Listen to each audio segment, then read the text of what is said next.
Welcome to Global, everyone. We have a lot of stuff to get to, so let's do it. We start off today with the Paleolithic Era, known as the Stone Age. It's the time period from the evolution of the genus, or the Homo species, that is human-like beings. So the genus Homo, that's just pretty much humans, when we went from apes to real human-like creatures, the cavemen, to around 9,000 BCE, when modern-day humans started to farm and started to get into farming, agriculture, that kind of stuff.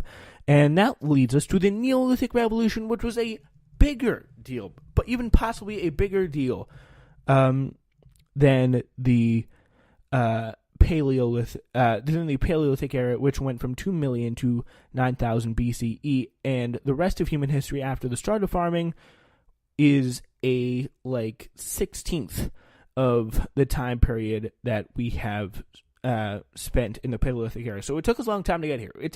Rome wasn't built in a day, neither was the human existence. It took us a long time to get here. So Neolithic Era means when we stopped traipsing around after our sources of food and started planting it, leading to a surplus and more healthier, happier, more filled up people who had more food, more nourishment, which is very nice.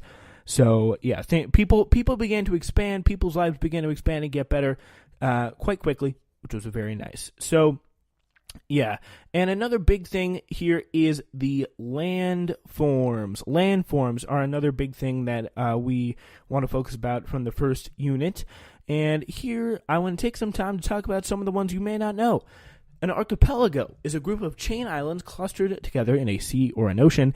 A delta is an area formed by a soil deposited at the mouth of a river, for example, the Nile River in Egypt, which we will get to. A desert is something that you probably already know is an island is a small part of a body of water that reaches into a coast. A peninsula is a piece of land that is surrounded by water on three sides. A plateau is a large area of high land that is flat or gently rolling. A river is a large stream of water that empties into a ocean, a lake, or another river. And a strait is a narrow channel of water that connects to larger bodies of water. All right, so those are some of the landforms you need to know. We know about Paleolithic, which was pretty much the time before farming, and Neolithic Revolution, which was when we started farming, and things got amazing.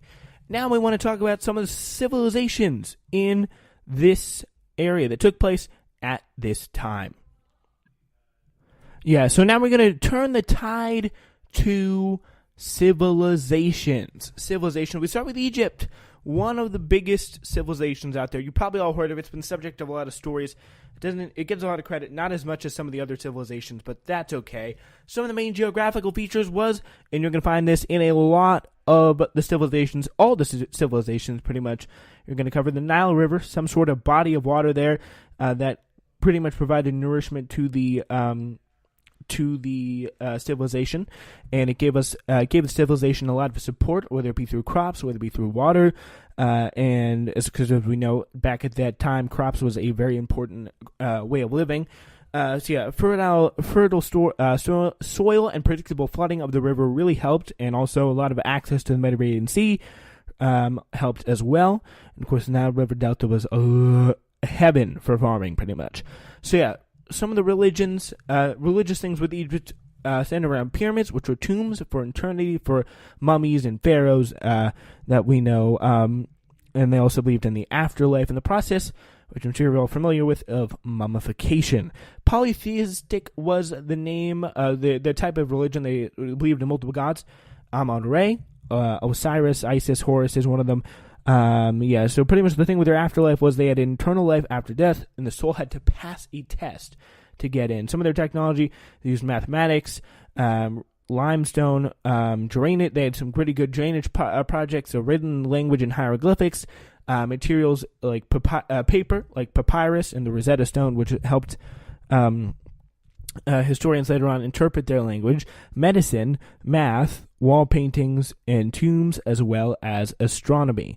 The Middle Kingdom, which was what they called the kingdom in Egypt back then, it began to expand and trade with Crete, which was Greece, and they occupied a nearby land called Nubia. Some of the dynasties, which the ruling families, was how their government worked. It was a dynasty that would rule for like however many years and pass on leadership from generation to generation, which within one family. Egypt generally remained united, and the rulers were called pharaohs. They had a strong centralized government with divine support for their rule, another common theme throughout literally the entire year. Divine support for their rules, again, yeah, it's a big thing. The pharaoh was considered a god, but he was expected to behave morally. A vizier was kind of like his, it was kind of like the governor. He was a tax collector. He was a head of farming and irrigation system. The scribes recorded things. The theocracy was present as well. So the pharaoh was a religious authority. And some of the social classes there were peasant farmers. The majority of the population, the rise of craftsmen with some trade going on, which is kind of the middle class. And Egyptian women also had some higher status than in other civilizations, which is pretty good stuff. So now we turn our attention to the ancient Indus civilization, which is a pretty big deal, because one of the main things that we know about the Indus was we didn't know a lot about them because their language was indecipherable, but we do know they had very organized and structural grid-like cities, which was pretty nice. You like to see that happen, and they had some of the most advanced plumbing systems out there. So every house pretty much had a toilet, a shower. They had a toilet and a private bathroom. I shouldn't say shower. Very, very quickly, which was incredible stuff. This was also in a river valley. The cities again were grid patterns. They were on the Indus River. That was a river. They were polytheistic. They had two gods, and they built many statues of the gods to worship, which is called an effigy. Yeah, they had the great sewer systems that we talked about. They had bridges and running water with canals. And they had complex bath system and drains. It was amazing for sanitation and for health in the end. And they also had some pretty well done and organized streets. They traded with Sumerians across the Arabian Sea, their partners in the Mesopotamian, Sumer or Mesopotamia, whatever you want to call them, and we'll get to that next. Traded cloth and crops, and the merchants used weights and measures as currency. They kind of had a traditional bartering economy. They traded with other nations to maximize supply and demand. Harappa and Mohenjo-Daro ruled the rest of the civilization. So those were two city-states, and the church and state were not separate at the time, and city planning was done by the government. So they had standardized houses. Everyone kind of had the same house, which is made of baked clay bricks. So that's kind of how they ruled there. It wasn't a big, elaborate, fancy house, except for the ruler. I'm assuming had a little bit of a nicer house than most. So now we turn our attention over to the Mesopotamians. We all know about the Mesopotamians to some degree, and we're just going to take the time to go over them right now.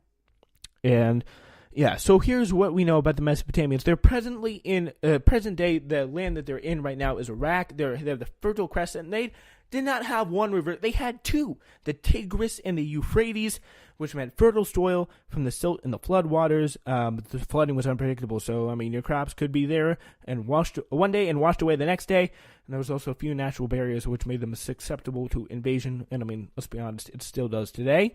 Polytheistic was their religious structure. Gods were thought to control every aspect of the life, like especially forces of nature, which could be affecting their crops, which is pretty much their main way of life. Gods were believed to behave like humans, and they had temples called ziggurats, which soared towards the heavens. And some of the most complex structures that they ever produced. So technology, they had dams, dikes, and irrigation systems. Sumerians may have been the first to invent the wheel as well. They had cuneiform, which they made wedge shapes marked in clay tablets, which grew from pictographs. They recorded economic exchanges, myths, prayers, laws, business contracts, and they also had scribes to do those things. Cuneiform, one of the first written languages ever created. So it was like, wow. So they also utilized trade. They sailed across rivers, traded again with the Indus, as we just discussed. They traveled through the desert, and they also maybe traded with Egypt a little bit as well. Their rulers lived in palaces, and the ziggurats were also kind of city hall. They had a monarchy, which is a form of government in which one person, such as the king or queen, had complete authority. Their highest class was the ruling family. Small middle class was scribes, merchants, and artisans. And the majority of people were peasant farmers, and women had a low legal status, but not as low as slaves. And, of course, you know about Hammurabi's Code, one of the early law systems there, eye for an eye, what you do, I do, and what you do to me, I do to you, that kind of situation, and some pretty tough punishments for law breaking. So, yeah, there were tens of thousands city-states. Some of the great cities were and Uruk. There was a palace for the ruler, and artisans worked throughout the streets. And this is something you may still hear about today. It was a bazaar. It was a workshop-lined streets with a bunch of stores, stuff like that. So buildings were made of bricks of clay, and they lacked materials to make those buildings, such as that you may have thought were that should be made were timber and stone. They didn't have those materials that much, so they weren't able to make them. Ziggurats were by far the biggest buildings there, and they kind of had an interesting structure, which was not very comprehensive. It was kind of a mess. It was kind of all over the place and not really discernible. All right, we're going to move on quickly now to a discussion now about Mesopotamia. Greece. That would be Greece. Excuse me. So Greece is made up of many islands. What is that, class? Whoa. Sorry. It's an archipelago. So it was made up of city-states bordered by the Mediterranean and Aegean Sea. Polytheistic, they believed in many gods such as Zeus, Apollo, and Poseidon. They had traditional stories like myths explaining nature. They had Zeus, Mount Olympus, that kind of thing. We all have heard about it once, like Percy Jackson, if you read that series when you were younger. They had skilled sailors in the military, and which made sense because they had to communicate between all those islands, and a strong military and a fighting style called the phalanx. They had a token economy where one thing represented a value with currency. They traded with other civilizations. Some of the key exports were olive oil, wine, and marble. They improved and expanded upon the Phoenician alphabet, a civilization which they kind of merged on. They had a government with ruling nobles and a king or queen, and an oligarchy where the power went to a rich elite and then eventually kind of turned into a little bit of a democracy there. They had like 1,000 city-states cut off by water and mountains. It was not a very united place. And included the city and the surrounding countryside. The polis was what they called the city-state. So the Acropolis was a high city with marble temples to the gods. They featured a marketplace and theater, etc., etc., etc. So they also had they were big into dramas, plays, shows of art, and things of that nature, which was a big deal. And some of the things we rely on the Greeks from today. It was something we think of when we think of Greece. We think of big plays, big amphitheaters, and they had a very strong and vibrant culture, which is some pretty cool stuff. Finally, we have the Yellow Civilization. It was isolated from the rest of the world because of natural barriers, the Gobi Desert and the Himalayan mountains. Those are some pretty big natural barriers, trust me.